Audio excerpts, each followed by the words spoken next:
Bonjour à tous.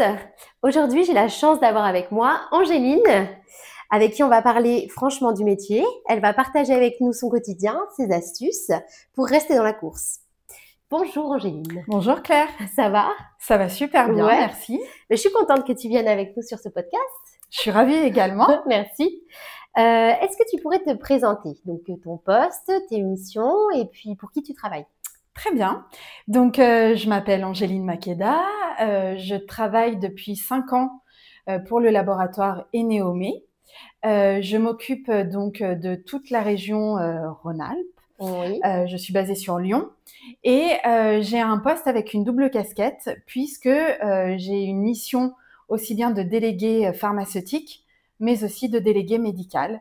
Donc, je vais visiter au quotidien les pharmacies, Ouais. les médecins esthétiques, chirurgiens, dermatologues de ma zone. Donc, que les médecins esthétiques, chirurgiens esthétiques. Oui, Ouais. tout à fait. D'accord.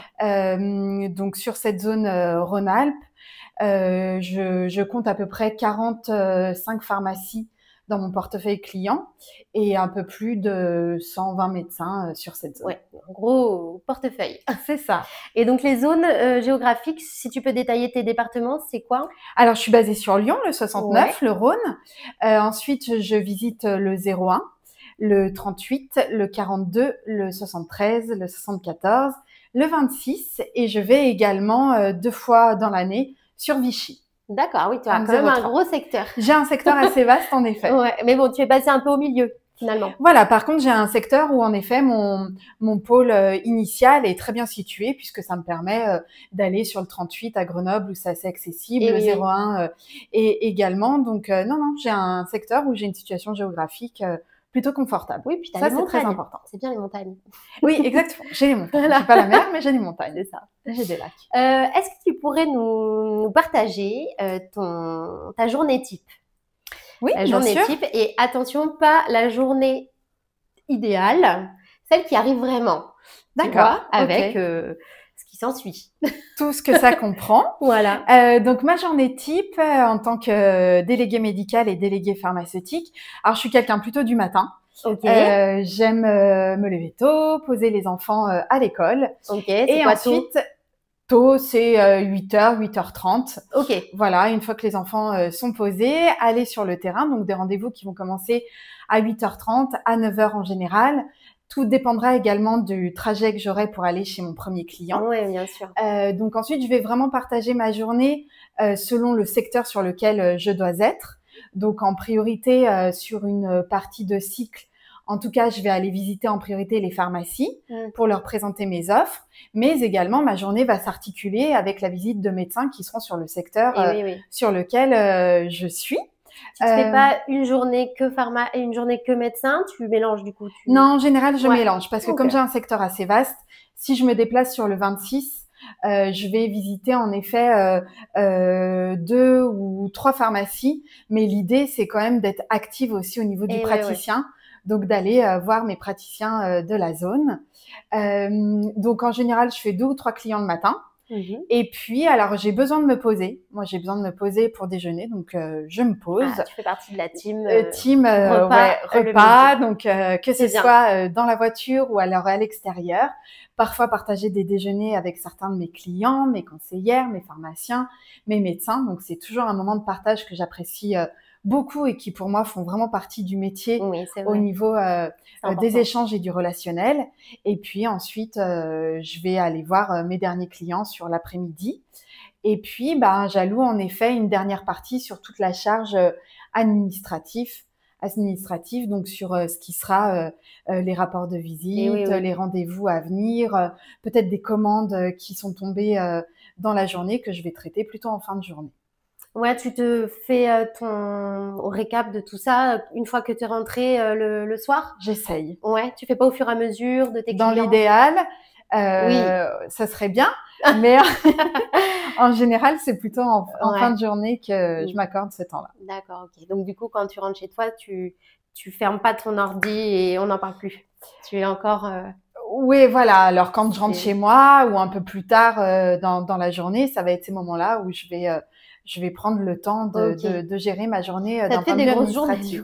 Oui, c'est des grosses journées. De 8h à 8h30 à À tard. À tard, voilà, à tard. Après, tout dépendra. C'est vrai que des fois, je vais regrouper, tu vois, selon les périodes, je vais regrouper sur 2 jours. Mais voilà, en général, alors j'ai quand même la possibilité, au niveau de ces rapports-là, on a certains outils, certaines techniques qui nous permettent quand même de gagner aussi un peu de Oui, temps, d'aller plus vite. d'aller un peu plus vite. Donc en général, j'essaye de le faire parce que c'est une technique qui est plutôt sympa et qui permet de gagner en efficacité, ça, en tu temps. nous en parleras. J'en Justement. parlerai par la suite quand important. tu me le demanderas. Ok. Très bien. Est-ce que tu pourrais nous dire ce que tu trouves le plus difficile dans ton métier? S'il y a des choses difficiles, peut-être qu'il n'y a rien de Oui, difficile. je pense qu'après, dans chaque métier, il y a des choses qui sont simples, faciles, et puis après, tout dépendra de nos tempéraments, de nos Oui, caractères, ce que tu aimes moins. de ce qu'on aime moins, exactement. Moi, ça va vraiment être la gestion au niveau de l'organisation, justement, sur le secteur qui m'est attribué. Oui. Donc, la gestion en termes d'organisation, parce que quand on va prendre des rendez-vous, peut-être avec une pharmacie, si l'idée, c'est de regrouper en effet tous mes clients sur la zone que j'ai décidé de visiter sur une journée, eh bien, en effet, la difficulté première sera peut-être de regrouper les rendez-vous des praticiens sur une même journée qui sera le mardi, ou peut-être que le mardi, ça conviendra pas du tout à mes médecins, mes dermatologues de la zone c'est vrai concernée. Que c'est très difficile de... Idéalement, tu te fixes des rendez-vous avec telle personne. Au final, quand tu les appelles, ils sont jamais tous dispo exactement comme tu veux. Exactement, ça tombe pas forcément. Voilà, donc ça, en effet, c'est une difficulté que je rencontre sur le terrain. Donc c'est vraiment au niveau de la prise de rendez-vous, l'organisation par rapport au secteur. Et puis après, je dirais que la seconde difficulté, en tout cas pour ma part, sera en effet la gestion administrative dont on parlait juste avant. Voilà, ça, on a une charge admise. Oui, voilà, je suis plus quelqu'un de terrain, donc c'est sûr et certain que la gestion administrative sera peut-être plus difficile. Il me semble, en tout cas pour échanger avec un certain nombre de délégués, ça reste c'est sûr. Un frein. Ouais, en plus, c'est pas le cœur de notre métier, on n'est pas comptable. Oui, voilà. non, c'est sûr, je comprends. Je te rejoins d'ailleurs sur cette question, il y en a beaucoup qui ont répondu ça. Parce que voilà, c'est une charge, on n'a pas envie de le faire, on repousse. Au final, ça s'accumule et puis quand on le fait, c'est vraiment la tannée. Donc ouais. Alors, est-ce que à l'inverse, tu peux nous dire ce que tu préfères dans ton métier? Bien sûr, plein de choses que je préfère, que j'adore. J'ai un métier qui est hyper varié, c'est-à-dire que je dois m'adapter au quotidien entre un client, un acheteur, un pharmacien, les préparatrices, les conseillères, et puis aussi le médecin. Donc le côté vraiment adaptabilité, pour moi, c'est quelque chose qui me plaît beaucoup. De changer d'interlocuteur fréquemment, finalement, que ce soit dans mes journées, dans ma semaine. Ça, c'est quelque chose qui m'anime au quotidien. Le contact humain, le relationnel, c'est vraiment quelque chose que j'aime profondément dans mon métier. Ouais, c'est vrai que là, sur ce type de métier-là, t'es servie. Oui, je suis servie au niveau des personnalités que je vais rencontrer au quotidien. Les échanges humains, pour moi, c'est vraiment fondamental et c'est ce qui me plaît beaucoup dans Et si tu pouvais nous dire quel de tes clients, type de client tu préfères? Tu préfères être en pharmacie ou tu préfères les contacts avec les médecins? C'est différent, je dirais. Après, dans mon expérience personnelle, il est vrai que j'ai quand même une expérience de 20 ans, ou en tout cas, j'ai eu beaucoup d'expérience en pharmacie. Le médecin, je le visite depuis 5 ans. C'est un univers qui me plaît beaucoup parce qu'il y a vraiment tout cet aspect scientifique, technique qu'on va apporter. On va vraiment travailler en étroite collaboration au niveau des ateliers aussi qu'on va pouvoir mettre en place. Donc, c'est vraiment quelque chose qui me plaît beaucoup. Donc aujourd'hui, en tout cas, de par mon parcours, en tout cas personnel, oui, ce côté médical, en tout cas scientifique, me plaît énormément. Plus technique et un peu plus technique et plus scientifique. D'ailleurs, je t'ai pas demandé, est-ce que tu peux nous parler de ce que tu as fait avant d'être au laboratoire Enomé? Oui, bien sûr. J'ai travaillé pour différentes sociétés. J'ai travaillé pour la société Caudalie. Ça a été ma première expérience en tant qu'animatrice, formatrice. Super. Donc vraiment avec une expertise plus sell-out. Le côté vraiment contact avec le consommateur final, le grand public. Par la suite, j'ai travaillé plus pour des marques en parfumerie. avec toute la partie toujours sell-out, je dirais quand même, Oui, qui a été mise en d'accord. avant. Différent du coup. Là, la Voilà, parfumerie, différent, c'était un encore autre ouais. domaine d'activité. Et puis par la suite, j'ai eu aussi des expériences plus en Céline, toujours, en tout cas avec un retour en officine pour des laboratoires comme La Roche-Posay et Sanoflore, OK. et puis également un petit peu Novexpert. Ouais. Oui, donc tu t'y connais bien, tu as aussi la technique des produits et en plus l'expérience du terrain avec différents labos. C'est ça. C'est très enrichissant au moins quand tu approches, que ce soit le médecin ou le pharmacien, tu viens avec un bagage d'experte et Ouais. de technicienne. Voilà, c'est C'est ça. Et puis bien. dans ce domaine esthétique, cosmétique Et que oui, j'ai oui, choisi, oui. et c'est vrai que j'évolue dedans Ouais. depuis 20 ans, une vingtaine d'années. Bravo. Est-ce que tu pourrais nous parler de la prospection? Est-ce que Oui. tu fais de la prospection? C'est dans tes Alors, missions? oui, tout à Oui. fait. Oui, oui, absolument. En effet, la prospection fait vraiment partie de mes missions. Mmh. Est-ce Euh, que tu aimes ça? alors, clairement, c'est parce que je préfère D'accord. dans mon activité. C'est quelque chose que j'ai eu fait Fait. dans mes expériences précédentes, que je dois faire aujourd'hui. Il est vrai que de par tout ce que j'ai cité précédemment au niveau de mon poste et au niveau de ce que je fais aujourd'hui, c'est toujours un peu difficile de trouver la place, en tout cas d'accorder de la place à la Ah prospection. oui, c'est C'est sûr. quelque chose sur lequel il faut vraiment s'engager, c'est quelque chose qu'il faut aussi anticiper dans ses journées, Mmh c'est-à-dire mh. euh, avec la marque que je représente aujourd'hui, il va vraiment y avoir un ciblage précis aussi au niveau des officines, au niveau des praticiens que je vais avoir à prospecter, Et oui, il à y a des essayer marques, ouais. d'échanger. Donc, je peux pas te répondre, te dire que c'est ce que j'aime le plus. C'est quelque chose que je dois faire si je veux vraiment développer mon Mmh. secteur. Ouais, bien sûr, c'est logique. Mm. Et est-ce que tu peux nous parler de la façon dont tu procèdes, si tu as des techniques et comment tu fais pour organiser Oui, justement ces moments de prospection? bien sûr, avec plaisir. Alors, ces moments de prospection, je dirais que j'ai un peu tout essayé en 5 ans. D'accord, ah beh, c'est Voilà. bien, tu vas nous faire un retour Voilà. d'expérience. Je dirais qu'au début, j'y suis allée peut-être un peu à l'aveugle, c'est-à-dire Ah en oui, pouce-porte, sans anticipation? sans anticipation. Voilà, vraiment du pouce-porte sur les officines que je pouvais avoir sur mon terrain, voilà, Ouais. en me disant que on allait avoir la force d'avoir une gamme qu'ils n'allaient pas forcément connaître, avoir une gamme plus de niche et qui finalement allait vraiment apporter une valeur ajoutée Oui. aux pharmaciens que j'allais voir. Ouais. Donc j'ai essayé cette méthode-là, Oui. qui finalement, je me suis rapidement aperçue, n'était pas la meilleure. Et du coup, aujourd'hui, elle est davantage structurée au niveau de la méthode, avec plus un ciblage précis. Alors ça peut passer par différentes choses, soit de par ma connaissance du secteur, de par la notion, la visibilité que je vais avoir, une officine, un groupement Ah oui, finalement que donc je tu vas vais connaître, étudier donc je ton vais client étudier, avant. cibler Et oui. exactement.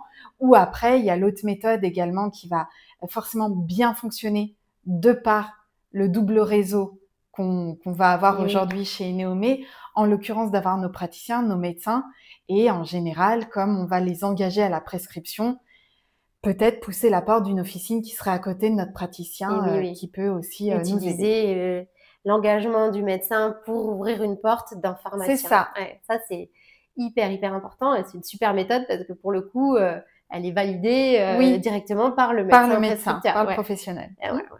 Bien. On va passer à un quiz. Donc, Oui, le fameux quiz de la geekerie. Parce que, bon, comme tu le sais, dans nos métiers, on a beaucoup d'enjeux avec nos clients. Et surtout, ces enjeux-là et les objectifs changent, se modifient, se transforment et vont de plus en plus vite. d'accord. Maintenant, on a beaucoup de délégués, beaucoup de visiteurs et visiteuses médicales qui vont utiliser justement ces nouvelles technologies pour augmenter leur performance sur le terrain. Et c'est vrai que si nous, on ne prend pas le train en route, eh ben, on se fait devancer. Alors, on va voir si dans ton quotidien, tu utilises aussi un petit peu d'astuces tech. Alors, Très bien. on va pour l'instant, donc tu as pris ta mallette d'ordinateur, donc c'est avec ça que tu vas tous les jours en rendez-vous. Quasiment, oui. Oui, voilà, Ouais. d'accord. Non, que tu ne triches pas, que tu nous amènes pas un sac parfait, voilà. Alors, la première question du quiz. Donc, tu réfléchis pas à tes réponses, tu nous dis ta réponse tout de Ok, suite. Hein. très bien. Sur quel support tu notes tes rendez-vous clients? Rendez-vous, papier, agenda. D'accord, ok. Donc, ça veut dire que à chaque fois que tu as un client qui te dit je veux un rendez-vous, quand est-ce que vous êtes dispo, tu dois prendre ton agenda à papier, C'est bien l'ouvrir, prendre ça. ton stylo. Et Absolument. D'accord. Après, on a un outil qui nous permet d'entrer en effet notre Sur notre ton agenda ordinateur. sur le D'accord. PC. Mais en effet, moi, je suis Ok, agenda papier. Très bien. Alors, dans le quiz de la geekerie, tu as des points. Ah. Là, tu n'en as pas, du coup. Je perds mes points. On va voir si tu te rattrapes. Bon. Est-ce que tu peux nous dire comment tu crées ta tournée client? Au niveau de mes rendez-vous, tu veux dire? Voilà. Ok. Alors, ça rejoint un petit peu ce que je disais tout à l'heure, c'est-à-dire que je vais me dire que par rapport à mon secteur, je vais aller sur une zone attribuée. Je vais avoir un rendez-vous médecin ou pharmacie et en fonction, je vais construire Autour géographiquement principalement. Après, tout dépendra de la distance par rapport à mon domicile. Soit bien sûr. je vais devoir rester une journée ou 2 jours. Mais en tout cas, je le construis comme ça. Ok, donc sur ton agenda, tu te dis, il faut que j'appelle lui, il faut que j'appelle lui. Alors oui, mais après, l'idée, en effet, étant sur le secteur depuis 5 ans, l'idée, c'est en effet de finir mon rendez-vous avec une prise de rendez-vous future. Évidemment. On est d'accord. En plus, tu connais bien le secteur, du coup. Tu n'as pas plus besoin de regarder les distances, tout ça. Non, aujourd'hui, ça va. Ça donne un bon avantage. Parce Exactement. Que sinon, ok. Voilà. Alors, est-ce que tu peux nous dire où tu stockes tes justificatifs de notes de frais? Dans une trousse. Ok, d'accord. Est-ce que ça veut dire que si on ouvre ta boîte à gants, il n'y a pas de justificatif? Rien. Non.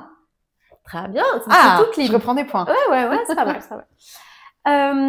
Alors, est-ce que tu peux nous ouvrir ta mallette? Oui.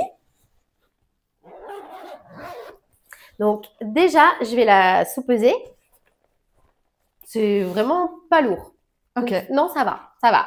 J'ai eu des parpaings à soulever parfois.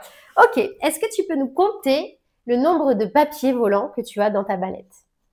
Alors, on ne compte pas les outils marketing.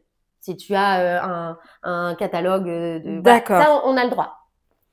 Alors, j'ai mon agenda papier. Oh, waouh, c'est un énorme agenda. Oui, j'aime bien parce que je prends des notes éventuellement.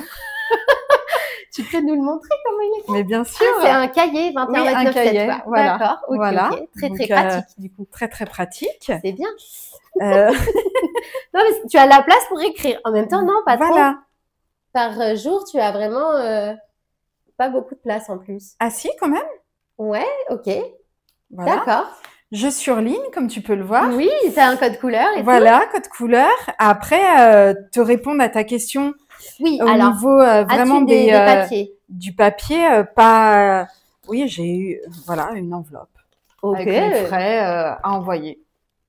Ben, franchement, c'est pas mal. Et après, tu as ton ordi et ton chargeur d'ordi. Et mon chargeur. Bravo. Je suis bonne élève. Même pas un carnet, un autre carnet, une feuille, un justificatif, rien. Alors, là, au moment où on se voit, pour être tout à fait transparente, au moment où on se voit, du tout. Mais du coup, je n'ai pas pris mes notes. Mais, vraiment, à aujourd'hui, de par l'outil qui a été développé, en tout cas dans ma structure, dans ma société, au niveau notamment des rapports de visite, il est vrai qu'aujourd'hui, je vais sortir de mon rendez-vous et tout de suite, vocalement, dicter avec mon téléphone. Donc, voilà. Tu mets la plupart de ta charge de ce que tu as dans la tête dans ton téléphone. Tout à fait. Et plus sur des feuilles. Tout à fait. Ça, je dirais depuis, 1 an. Bah, c'est bien. Voilà. Ok, donc génial. Alors, tu as remonté beaucoup de points. Voilà. Pas mal. Des points. Après, il y a des choses qui sont notées dans mon agenda, c'est sûr. Ah oui. Donc, moi, je vais avoir besoin ça te fait aussi pour un futur rendez-vous, des échantillons spécifiques à devoir déposer. Voilà, c'est vrai que c'est d'accord. ma visibilité. Est-ce que tu peux nous dire comment tu payes ton stationnement quand tu es dans la rue? Ah oui, alors moi, je vais à l'Eurodateur. Ah d'accord, alors là, tu peux beaucoup. Donc, ça veut dire que tu prends un ticket? Je prends le ticket. D'accord. Et donc, tu sais, il faut que tu anticipes que c'est bien 1 heure de... Voilà, mais oui, tout à fait. Alors, je vois les applications qui existent. J'avoue que je n'ai pas pris le temps. de m'y pencher, ou en tout cas j'ai eu essayé, mais je sais pas. Ah ouais. Bon, ça pas prend beaucoup fonctionné. moins de temps de télécharger l'application que d'aller à l'horodateur Oui. à chaque rendez-vous. Oui, moi, je vais à l'horodateur. Ah, d'accord. Ok. Voilà. Et du coup, tu as tes tickets que tu remets après dans ta pochette. C'est ça. Ok. Bon, c'est une gestion quand même. C'est une gestion. Ok. Et tu te prends pas des amendes parfois? Alors, Parce que si. Oui. Parce que, alors, les rendez-vous en pharmacie, ça peut être plutôt cadré, on va dire, en termes de timing, tu peux assez bien anticiper, mais chez le médecin, parfois, on est en salle d'attente longtemps. Longtemps, ouais. Et tu peux pas te permettre de repartir Non, aller du chercher ton tout. ticket. Non, mais oui, j'ai déjà pris des amendes. Ah ouais, d'accord.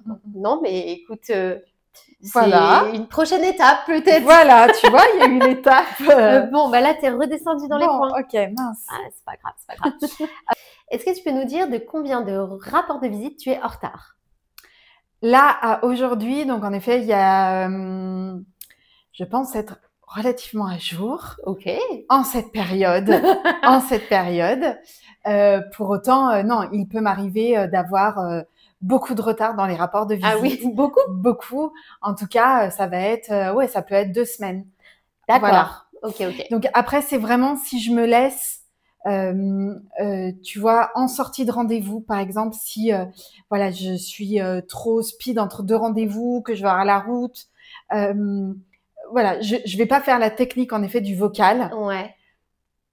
Et du coup, en effet, je vais perdre du temps et après, je vais devoir saisir mon rapport de visite et je perds du temps en effet de cette façon-là. Ah oui. En fait, en procrastinant, tu te perds du temps pour ton toi Oui. futur qui, ouais. Exactement. La difficulté aussi, c'est que quand tu dictes, en fait, souvent, le téléphone comprend pas forcément certains mots et du coup, il faut retranscrire. Donc, ça prend aussi un peu de temps. Du coup, oui, je peux être en retard dans mes rapports de visite. Ça, c'est certain. Tu n'es pas une élève exemplaire. Là-dessus, non. Bon. Là, vraiment, la charge administrative. Est-ce que tu pourrais nous dire la dernière fois que tu as utilisé ChatGPT? Cet après-midi. Ah, tu as triché. Alors, cet après-midi, elle était en séminaire et elle avait une chasse au trésor. Et donc, j'imagine que les quiz qu'on t'a posés, tu es allé chercher. Ah bah oui. D'accord, ok. Donc, tu l'utilises, on va dire, quand tu fais des recherches, comme tu ferais depuis précisément un peu moins d'1 an. Ouais. Oui, j'ai intégré en effet ChatGPT à certains besoins, en tout cas dans mon organisation. Super. Oui. Donc, ça remplace, quand tu fais une recherche Google, tu le fais plus sur Google, mais sur ChatGPT, par exemple? Ah oui, beaucoup plus fréquemment. Ouais, c'est bien. Et est-ce que tu pourrais nous dire si tu utilises aussi l'intelligence artificielle dans ton métier et pas dans le perso? Non, beaucoup moins. Non, beaucoup moins. En tout cas, je l'ai moins utilisé. Alors, peut-être après sur vraiment une partie scientifique, il m'est arrivé en effet de faire des recherches sur certains actifs pour mieux le comprendre, pour aller un peu plus loin, pour peut-être m'approprier aussi un discours, en tout cas avoir une base c'est bien. sur le côté plus scientifique. Voilà. Oui, dès que tu as une question un peu technique avec un médecin ou quelque chose, tu pioches là-dedans. Voilà, exactement. Ok, ouais, c'est utile, c'est bien. Eh ben, bravo, Angéline, tu as plutôt bien répondu au quiz. Sur la geekerie, on va dire que tu es middle plus. Ah, pas mal. Parce que il y a quand même des bons... Des points sur lesquels... Ouais, franchement. Mais des choses que tu pourrais optimiser. Tout à fait, complètement. Pour te faire gagner du temps, de l'argent aussi, vu les amendes. Ouais, exactement. Mais bon, voilà. Non, mais pour l'instant, on est pas mal. Bon. Alors, justement, sur tout cet aspect nouvelle technologie, est-ce que tu aurais des astuces tech que toi tu utilises et que tu te dis faut que je le partage à une collègue, ça m'a changé la vie, c'est vraiment pratique, un truc, une appli ou quoi que ce soit. D'accord. Alors, comme tu le disais, je reste middle, voilà, au niveau de l'utilisation. Pour autant, non, ce que je te disais précédemment, je pense que justement pour améliorer un discours, pour peut-être le renforcer, ce serait évidemment ChatGPT, tu vois, dans la mesure où je vais aller chercher peut-être un peu plus d'infos sur un actif, sur. C'est vrai. Donc, ce serait vraiment, je dirais ça. Après aussi, ça a été au niveau de l'évolution, toujours je reparle sur cette charge administrative et sur notamment les rapports de visite. Le fait d'avoir cet outil vocal qui me permet de gagner du temps, c'est vraiment à mes yeux quelque chose qui m'a beaucoup aidé dans mon quotidien au niveau de mes rapports de visite notamment. Et oui, bien sûr. Voilà. En fait, ce que tu veux dire, juste pour expliquer très synthétiquement, voilà, c'est qu'en fait, quand tu dois remplir ton rapport de visite, au lieu d'ouvrir ton ordi, ton CRM, te poser, attendre la connexion et tout ça, tu vas prendre ton téléphone en partant de ton rendez-vous. Tu vas sur une note et tu vas dicter voici le rapport de visite de la pharmacie truc du rendez-vous machin. Voilà. Et là, tu te dis tout et ensuite tout à fait tu fais un copier-coller depuis. Exactement. Voilà, ok. Donc, voilà. C'est ça et en tout cas, c'est pour répondre à ta question, c'est vraiment, je pense, ce que je communiquerais s'il y avait une nouvelle arrivante dans l'entreprise. Ah oui. Je pense que je lui recommanderais cet outil. Est-ce que tu pourrais imaginer un outil fantastique si tu avais une baguette magique et que tu peux tout faire? Qu'est-ce que tu aimerais qu'on t'invente comme outil? Ok. Qu'est-ce que j'aimerais qu'on m'invente? Ce serait de simplement parler et que tout s'intègre dans mon outil justement CRM, c'est-à-dire je reste toujours sur cette même boucle dont je te parle depuis le début, c'est-à-dire ce côté administratif au niveau de l'agenda pour toujours gagner en temps, en efficacité. Donc simplement d'avoir à prononcer le lundi 24 avril, je serai à Montélimar dans telle pharmacie et de simplement pouvoir le prononcer en étant dans ma voiture, eh bien, je pense que ça me ferait gagner un temps fou. Simplement avoir à parler pour que mon rapport de visite s'intègre également dans ma journée. Ça, je pense que ce serait quelque chose d'extraordinaire si je pouvais avoir une baguette magique. Et puis, évidemment, je rajouterais, je pense que comme tout délégué pharma, visiteur médical, c'est évidemment de pouvoir aller d'un point A à un point B sans avoir à prendre mon véhicule et surtout ne pas être dans les bouchons. Voilà. Ça, je pense que ce serait l'outil parfait. Oh, ouais. Non, mais c'est vrai que là, tu as des bonnes idées. Et on nous a déjà aussi évoqué le coup de la téléportation sans voiture. Je rejoins. Ça, c'est clair. Je rejoins. Eh ben, merci pour tous tes conseils. Merci à toi. Il y en a encore des conseils que tu pourrais nous donner. Avec plaisir. Est-ce que tu pourrais donner des conseils à ceux qui débutent si toi, tu avais quand tu as débuté, tu aurais voulu qu'on te donne ce conseil-là pour éviter des galères ou autres, qu'est-ce que tu nous donnerais comme conseil pour les débutants, mais pas que, pour tous les délégués. D'accord, ok. Alors, je dirais que j'accorde énormément d'importance dans mon métier aux échanges, au contact humain. Je te l'ai évoqué tout à l'heure. Je pense que dans nos métiers, chaque personne que l'on va rencontrer a besoin d'intérêt, a besoin d'attention. Et je donnerais vraiment comme conseil à une nouvelle personne de négliger absolument personne. Ah oui. C'est-à-dire que sur la journée type que je t'ai évoquée tout à l'heure, eh bien, nous allons rencontrer des conseillères, des préparateurs. On va être tenté d'aller tout de suite voir notre client, notre pharmacien, notre acheteur, parce qu'on va penser à l'échange qu'on va devoir avoir avec lui, peut-être à la commande qu'on va pouvoir prendre.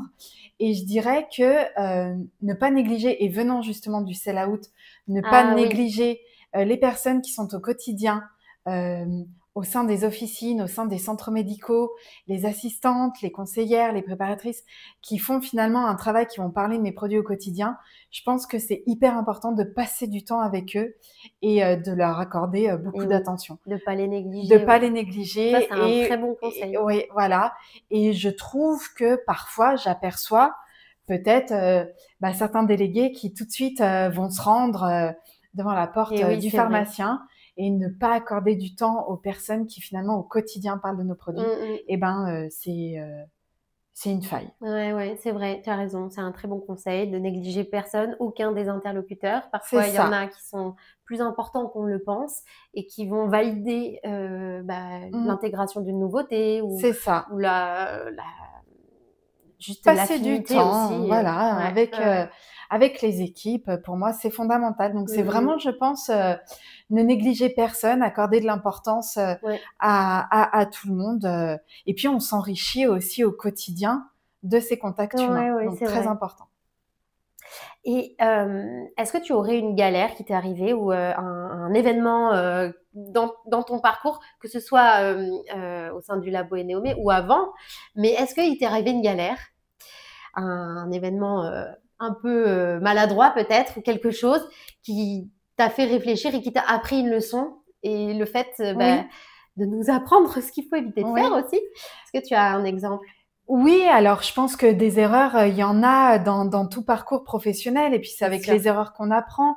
Après, comme ça, spontanément, je dirais qu'on est tellement dans une course, en effet, quotidienne, où les rendez-vous s'enchaînent, où voilà, justement, des fois, on va pas prendre le temps d'aller jusqu'au bout parce que on est timé, on pense à notre rendez-vous d'après, on pense au bouchon qu'on va avoir tout de suite derrière, et justement, c'est peut-être parfois être passé à côté de certains interlocuteurs qui auraient pu me faire comprendre pourquoi tel produit ne se vendait pas suffisamment ou n'était pas en tout cas à la hauteur de mes espérances d'un point de vue chiffre, ou peut-être être passé à côté de certaines infos qu'on pouvait me donner, parce que je suis tout le temps timée. Mais tu as un exemple, je sais pas, une histoire à nous raconter, un truc précis? Un truc précis. Je sais pas, est-ce que ce que tu dis, du coup, un jour t'étais pressée et t'es passée à côté de quelque chose, je sais pas. Par exemple, oui, tu vois, alors je pense vraiment là à quelque chose, alors qui peut paraître comme un détail, mais en effet, des opérations qui auraient pu être mises en place sur du stock restant de certains coffrets de fin d'année que j'avais dans une officine, et du coup, en fait, je suis passée tellement vite à mon arrivée parce que j'étais en retard. Du coup, j'ai pas eu une bonne visibilité sur le stock qui était présent dans ma pharmacie. J'ai pas fait le tour, j'ai pas questionné, j'ai pas suffisamment pris le temps de regarder. Et en sortant de mon rendez-vous, en passant encore une fois à la va-vite, du coup, je me suis aperçue que... Ah oui, mais du coup, tu avais déjà fait ton rendez-vous. Mais j'avais déjà fait mon rendez-vous. Donc finalement, non, j'ai perdu vraiment en efficacité, en échange, et après, peut-être que mon client, on aurait pu mettre quelque chose en place par rapport à ce qui lui restait. Ah oui, oui. Bon, ça, je pense qu'on a tous eu un moment comme ça, voilà. C'est sûr. Ouais, après, il faut savoir rattraper le coup, essayer de se dire, là, sur mon prochain rendez-vous, même si je suis en retard, je vais prendre le temps d'aller voir le rayon, et voilà. Voilà, c'est ça. Mais des fois, dans le rush. rythme, le rush intense, voilà. Ok. Alors, écoute, maintenant, c'est ton moment. D'accord. Tu peux nous apporter donc toutes tes coordonnées. Si tu veux donner ton compte Instagram pro, ton compte LinkedIn, tu peux nous rappeler aussi où tu interviens, et ton adresse mail aussi si les médecins ou les pharmaciens veulent te contacter. Ok. Voilà. Très bien. Ok, eh bien, donc je rappelle mon nom et mon prénom. Je suis Angéline Makeda. Je travaille donc pour la société Eneomé sur la zone Rhône-Alpes. Donc, je visite aussi bien les pharmacies, parapharmacies, mais aussi les centres médicaux, les médecins esthétiques, les dermatologues, chirurgiens esthétiques de la zone du 69 01 42 38 73 74. Mon adresse mail donc est la suivante: angeline.m@peelings.com, et en effet, on peut me retrouver sur LinkedIn sous le nom Angéline Makeda. Et est-ce que tu as un compte Instagram pro? Non. D'accord. Bon, alors... Mais ça fait partie en effet des choses à concrétiser. Tu as tout à fait raison. Eh bien, écoutez, merci beaucoup Angéline. Merci Claire, c'était très sympa. Merci d'avoir accompagné tous nos amis commerciaux dans leur voiture entre deux rendez-vous. Surtout, faites bien attention sur la route. Et si vous avez aimé cet épisode, n'hésitez pas à le partager à un collègue qui galère avec son organisation ou qui veut progresser sans se prendre la tête. Pensez à vous abonner à ce podcast pour ne louper aucun épisode et retrouver toutes les actus sur le compte Instagram claire.labopharma ou sur LinkedIn Claire Galinon. Retrouvez en lien en description votre guide gratuit avec les 4 outils indispensables pour performer et aussi votre book de formation sur la prospection grâce à l'intelligence artificielle. Je vous dis à la semaine prochaine en voiture entre 2 rendez-vous.